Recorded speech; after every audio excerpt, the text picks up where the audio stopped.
Hi and welcome. This is the second video I've done in a series, a kind of Q&A format videos relating to my course Conversational Copywriting. What I'm doing here is when people write into me with questions, and this typically happens through email, is rather than just replying to that one person, I thought I would reply via video, so they get to see my answer, but I can also then share that with a wider audience. So I hope this proves to be useful.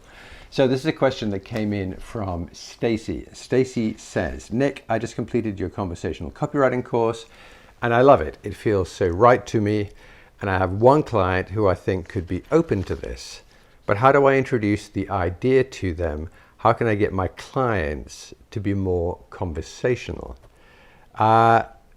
Good question, Stacy. So actually, I think there's a couple of things in there I want to address. One thing you say is, I have one client who I think could be open to this. I think that's a really important observation on your part, is that you've identified one client who you think is going to be more open to this than others. Because truth be told, there will be companies out there where if you talk to them about conversational copywriting, you're just going to hit a brick wall. There are some companies that are still so wedded to that traditional one-way broadcast approach to communications and marketing that as a freelancer, you've really got very little chance of changing their mind. And I know from my own experience, you can waste an awful lot of time trying to get companies to change their minds about stuff. So you're far better off, like you suggest there, picking out that one company that you think is most likely to be receptive to this.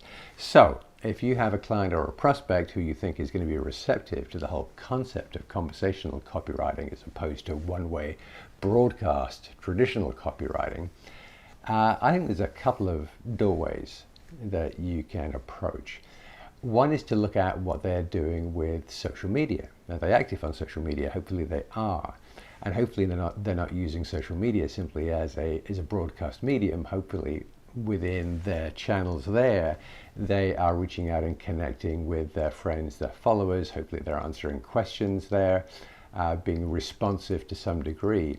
If that's the case, then they're already being conversational. They're just doing it within one discrete area, which is social media. So your job now becomes much easier. You can say, hey, look at the value of the conversational approach. Now let's take some of that mindset and some of that language and take it from just being in social media over to other areas like content marketing, email marketing, e-newsletters, static web pages, even sales pages. So you use this kind of social media activity as that doorway into the broader use of conversational copywriting.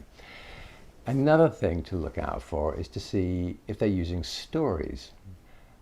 Do they use founder stories, the origins of the company? Do they use employee stories, the story of the employee who went the extra mile for a client?